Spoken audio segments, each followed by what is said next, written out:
Jackson and Browner, and it's Robinson who wins it. Touchdown, Jacksonville. His 14th win. Bortles with top, looking deep for Robinson. What is going on, everybody? So I just wanted to make a quick video because the Jaguars made a little bit of roster noise today.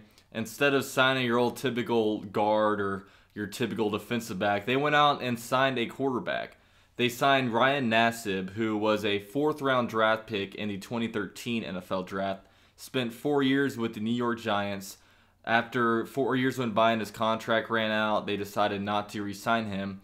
And he was picked up by the Saints, where he was cut before the final roster cuts. Now, a little bit about this guy. He has a little bit of familiarity when it comes to the coaching staff in the front office, as Tom Coughlin initially drafted him when he was on the New York Giants. He drafted him in 2013, obviously.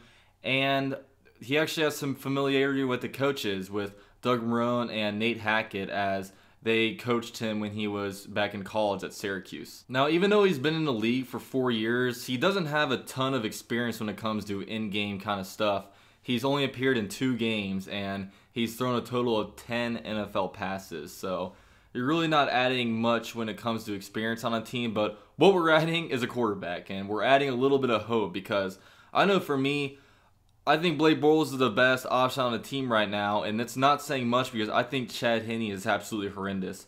I think Bortles' high is definitely better than Chad Henne's high, but obviously Bortles didn't play very well last game, and they made this roster move, so I don't expect this guy to play in the next couple of games just because he has to get used to the playbook and all that. It takes a lot longer than you guys think, but we'll see if he even makes the trip to London this weekend, because this dude may not even have a passport. But it's an interesting signing. It's definitely going to provide a little bit of hope for Jaguar fans. It was a sign that we thought we might see before the last offseason, just because Tom Coughlin had familiarity with this dude, and Doug Marrone. Both these guys used to be their head coaches at 2 different playing levels, so it's really not all that surprising of a signing. But if you're a Giants fan or Syracuse fan and you don't really know anything about this guy, definitely leave a comment below, because I'm definitely curious, just because I really don't know much about the dude. But it's, I'm glad to have another quarterback on the roster. I'm glad that our only other option besides Blake Bortles isn't Chad Henne, so it'll be interesting to kind of see what the Jags do with this guy. But in my opinion, the Jags shouldn't be done shopping for guys yet, because if we're going to sign another dude, I think we had to take a hard look at wide receiver, because going into this season, our 2 big red zone kind of threats, big target threats, were Michael Rivera and Allen Robinson. Now, both of those guys are on the injured reserve, with Allen Robinson, who's going to be out the whole year, and Michael Rivera can't come back until halfway through the season. We don't know how serious his injury is, but we have no threats, really big receiver threats. So, our wide receiving core right now, our number 3 wide receiver is an undrafted dude from like a Division II, Division III school in Keelan Cole. So, in my opinion, man, I think we need to take a look at Vincent Jackson. He's still a free agent. He played last year on the Tampa Bay Buccaneers, but I just think we need to take a look at this guy, just because we need some big targets. Like last game, I didn't see much separation with our wide receiving core.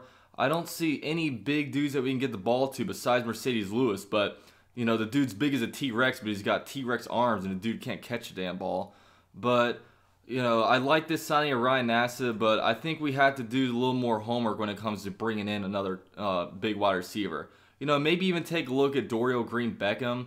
Now, I think that this guy's pretty much blackballed himself out of the league just because the dude's, I don't know anything about dudes personally, but this guy's got so much talent, but he seems like he's probably a dickhead.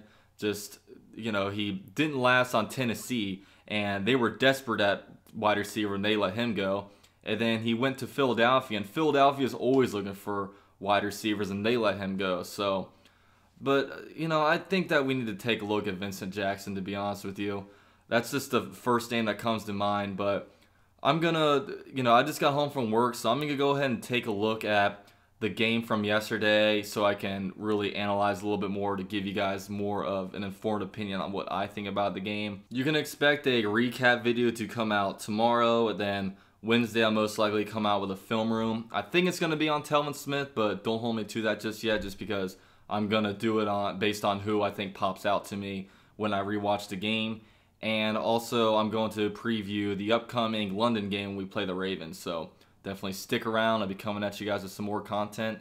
And this is UC at Jaguar with GenJag.com. I'm out.